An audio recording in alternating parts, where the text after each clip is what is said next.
Let's bring in Republican Congressman from New York, Mike Lawler. He'll be attending the big, beautiful bill signing. He also serves on the Financial Services and Foreign Affairs Committee. Congressman, thanks for joining us on this 4th of July. Did you ever think that you'd be standing at the White House for this bill signing on the 4th of July?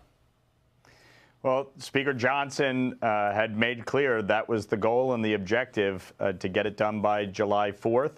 And so obviously this is going to be a momentous occasion. Not just for the president and for Congress, but for the American people. This is the single largest middle-class tax cut in American history. When you look at the extension of the Tax Cuts and Jobs Act, the enhanced senior deduction to offset Social Security taxes, no tax on tips, no tax on overtime, the increased cap on SALT to $40,000, a 4x increase that will allow folks to deduct their state and local taxes on their federal income tax returns. This is a big win for the American people, inclusive, of course, of border security, strengthening our military, increasing domestic production of energy, and starting to right-size the federal government and rein in the reckless spending that we have seen, especially under the Biden administration, increasing spending by $5 trillion. We're $36 trillion in debt, running $2 trillion deficits and paying $1 trillion in interest. We're starting to right that ship. And make necessary reforms to protect vital programs like Medicaid, like SNAP for the long term, to make sure that those Americans who need it get it, and those who are ineligible, like illegal immigrants, no longer receive benefits that they are not entitled to. One of the big provisions in this bill for you was that increase in what state and local taxes people pay. They can deduct from their federal taxes. Huge issue in the New York area and some of the other large city areas in the country. If you hadn't gotten that 5-year boost, is this something you could have supported? I was very clear from the start. If that was not part of the bill, I would have been a no on the bill. We worked in good faith with President Trump, with Secretary Bessent, with leadership in the Senate and the House, and negotiated a fair deal. $40,000 SALT cap with a $500,000 income limit. So that way it is targeted to the middle class and working class, 1% growth over 5 years. Plus, we fixed the pass-through entity provision to make sure that small businesses are able to deduct their state and local taxes. And I would just point out, this is not just a provision that supports folks in New York, California, New Jersey, where we have high property and state income taxes.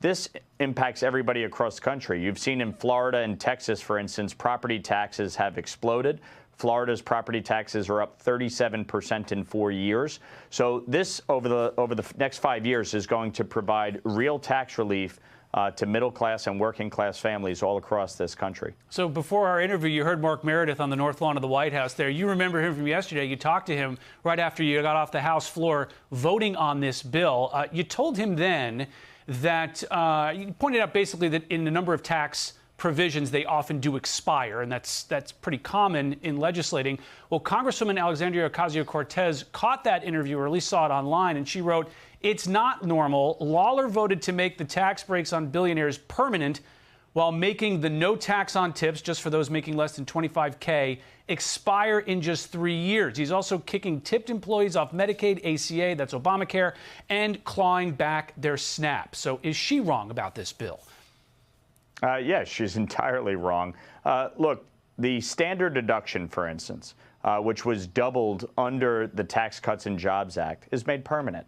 This is a huge tax cut for middle-class and lower-income families all across this country. Obviously, within this bill, no tax on tips, no tax on overtime, a senior deduction, a child tax credit expansion. This is targeted towards the middle class and working class and lower income Americans all across this country. In any tax bill, there's always going to be provisions that expire. Some are made permanent. Some of the corporate tax rates, for instance, were made permanent in the last bill. Other provisions expired at the end of this year. That is always a give and take when you are negotiating a tax bill. But the big winners in this bill are low-income and middle-income working-class Americans.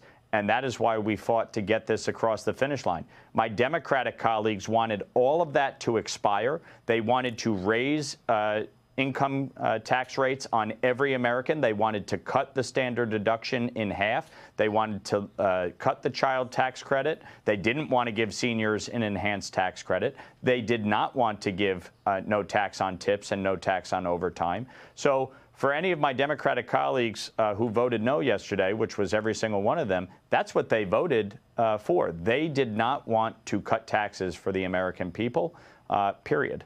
Congressman Mike Lawler, thanks for joining us. Let's bring in Republican Congressman from New York, Mike Lawler. He'll be attending the big, beautiful bill signing. He also serves on the Financial Services and Foreign Affairs Committee. Congressman, thanks for joining us on this 4th of July. Did you ever think that you'd be standing at the White House for this bill signing on the 4th of July? Well, Speaker Johnson had made clear that was the goal and the objective to get it done by July 4th. And so obviously this is going to be a momentous occasion. Not just for the president and for Congress, but for the American people. This is the single largest middle-class tax cut